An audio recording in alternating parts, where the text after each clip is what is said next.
Atenção para o toque de 5 segundos para mais uma transmissão ao vivo.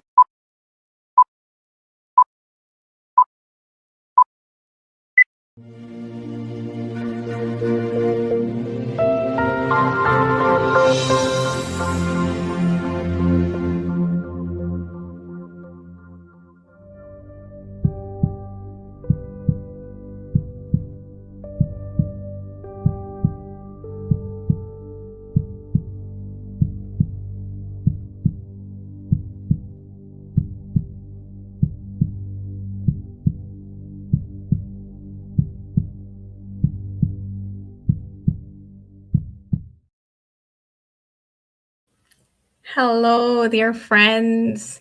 Welcome to another episode of Spirit Tongues. We are happily here together to study the Gospel according to Spiritism, where we reflect chapter by chapter and seeking not only to understand Jesus' words, but also how to live them and apply them in our daily lives. And today we're going to talk about this chapter that I love a lot is love your neighbor as yourself. So we will talk about treat others as we would like to be treated. So let me ask you something. Have you been treating yourself the way you would like to be treated? And have you been kind to yourself, or have you been your own harshest critic? Because the way we treat ourselves, the way we love ourselves, is how we deliver also our emotions, our treatment to whoever is in our side. So for us to start, we're going to read a gospel passage that talks about the Pharisees. And they heard that Jesus silenced the Sadducees, and they gathered together. And one of them, a doctor of the law, asked him a question to test him. So they were all the time bringing up new strategies to test Jesus, to try to find a reason to kill him. So he asked, Master, which is the greatest commandment in the law? And Jesus answered him, You shall love the Lord your God with all your heart, with all your soul, and with all your mind. This is the first and greatest commandment. And the second is like it. You shall love your neighbor as yourself. On these two commandments hang all the law and the prophets. So in the Gospel according to Spiritism, it is written that to love the neighbor, to love somebody else, we have to love ourselves first. We do for others what we want others to do for us. So this is the most complete expression of charity. Before I take any action, I would put myself in the place of that person and think, what would I like someone to do to me if I were in the same situation? And here something very deep begins in these words of Jesus, because how am I going to love somebody else if I do not know how to love myself? If I do not take care of myself? If I do not forgive myself? So if I don't look at myself with mercy, how am I going to sustain this with someone else? So I ask you, have you been taking care of your mind, of your body, of your soul? Or do you put this action to external things? So sometimes we expect things to come from the outside, but in order to be raised in vibration of love, we need this to come from the inside, from our inner care. This is the basis, this is the foundation for raising our love frequency.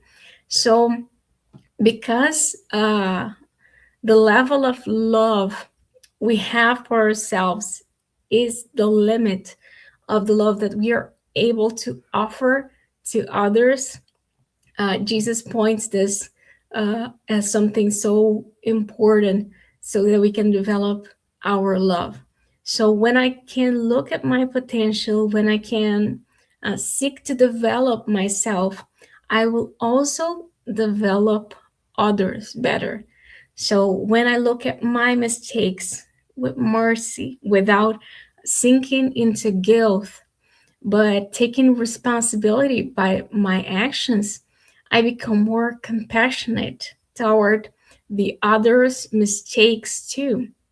And when I take care of my mental health, of my physical body, that is also very important. Usually, because we are in religion, we do not take very good care of the body as the mind, but is usually is also very important. So the more I take care of my mind, of my body, the more I become available to serve. So self-love is not selfishness, it's a basis, it's a fundamental basis for evolution. And the gospel also brings this very interesting moment where the Pharisees set a trap for Jesus, and they ask about taxes. Should they pay taxes or not? And they are trying here to put Jesus in a contradiction. And Jesus responds, hypocrites, why do you test me? And then he says, render therefore to Caesar the things that are Caesar's, and to God the things that are God's. And so look how deep this is, right? He showed them a coin and said, give to Caesar the things that are Caesar's. So Jesus, he's fulfilling his material obligation, his duties, but his heart, his conscience, his connection belong to God. So here is something very important about loving your neighbor, because to love does not mean to agree with everything. And you see that here in this passage, Jesus calls the Pharisees hypocrites. And we can ask ourselves, did he love them while he was calling them hypocrites? Yes, of course, yes. But love does not mean to submit yourself to everything. Here he noticed that they were testing him, so he put it a limit. So to love is actually to act with consciousness. The more you love, the more you are capable to act with consciousness, understanding what your actions will lead to, predicting what your actions will lead to. And let me ask you something. How many times do you confuse love with pleasing others? How many times do you remain silent when you should guide, when you should set a limit, like Jesus did here? He loved, he was the love on earth, but he also corrected. And he corrected very formally, right? Because he called them hypocrites. So he was looking actually at their behavior. He was exposing an error. And this is not actually lack of love. This is truth. So this is true love. It's love that sees what the Spirit needs at that moment. So Jesus had this full awareness that the Pharisees were in error. And so if he would put himself in their places, what would he want for himself? He would want somebody to come to him and to point out that he was doing a mistake. And that's why he does this for the Pharisees. So do you have this courage for doing this, for loving with truth? Because sometimes we do prefer a comfortable kind of love. That is love that does not require transformation, that does not require confrontation.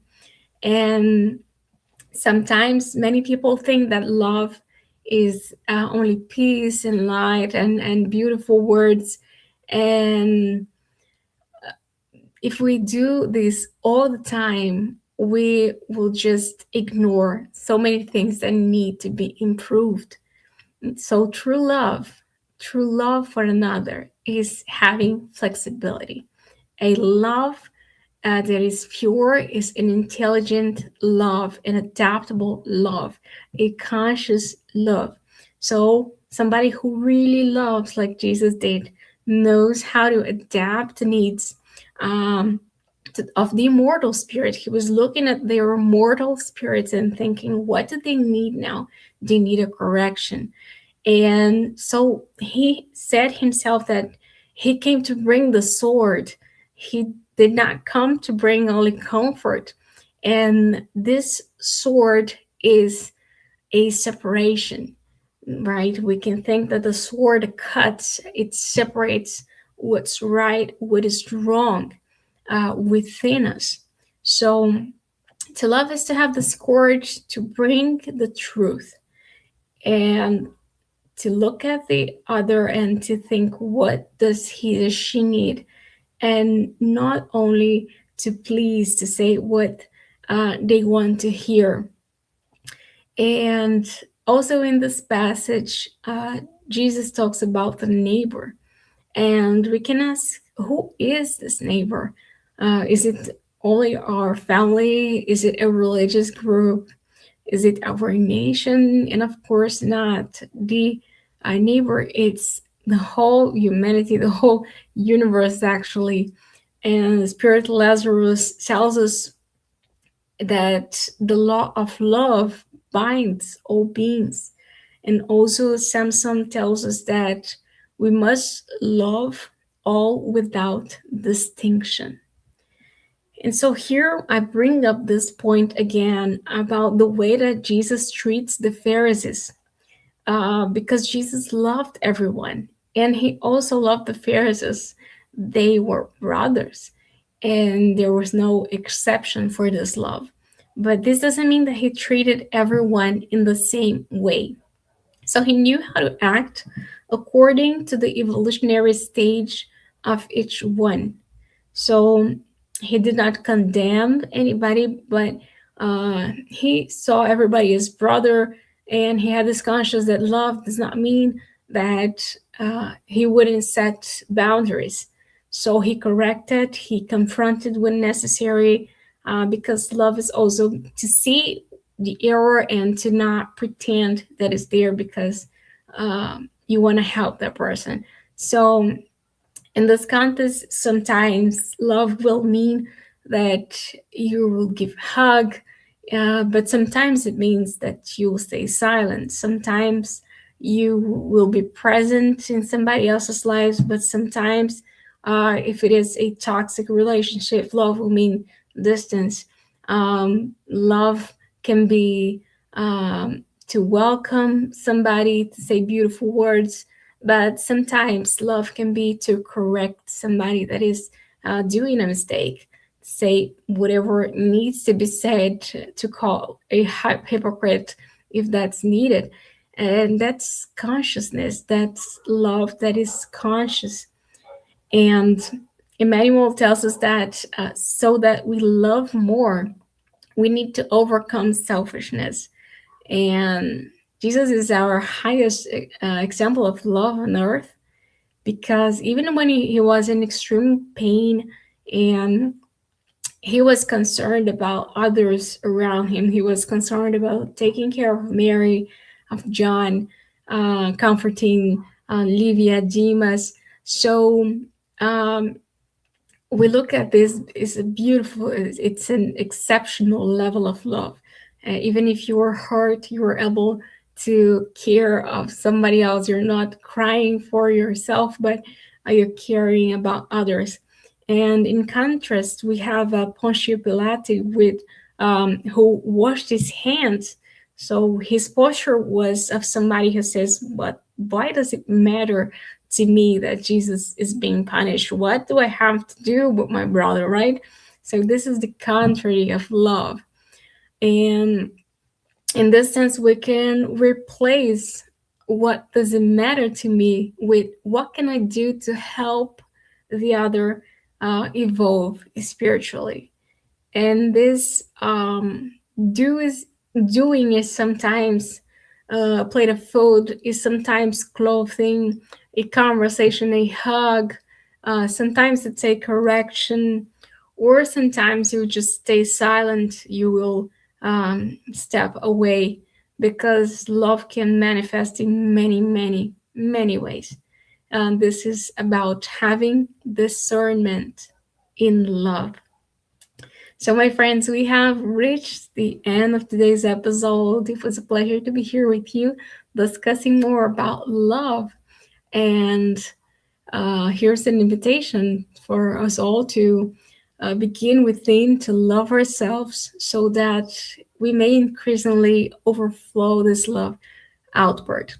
And in the next week, we'll be commenting the same chapter in French, continuing our mission to spread the gospel to all people. And now we're going to move to our moment of prayer. So if you wish, you can place your water to be fluidified. You can close your eyes and let us together connect with God.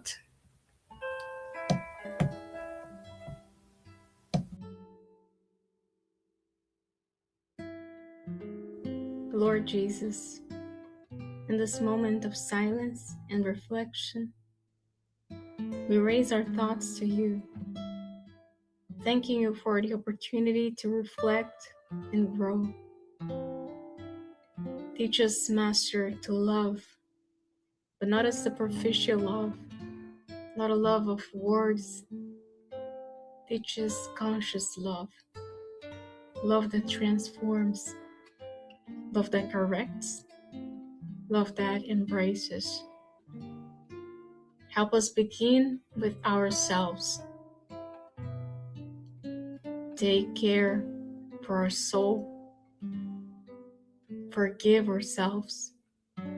Rebuild ourselves, so that strengthened we may better serve our brothers and sisters. Remove selfishness from us and awaken in our hearts the right question: what can I do to love myself more and to love others? May we be instruments of your love in every word, in every action, and in every choice. Bless all water, that it may receive your energies of peace, balance, and healing. And may we continue to become more conscious, more loving, and closer to you. Stay with us today and always. So be it. Não esqueça de curtir o vídeo, se inscrever no canal e ativar as notificações.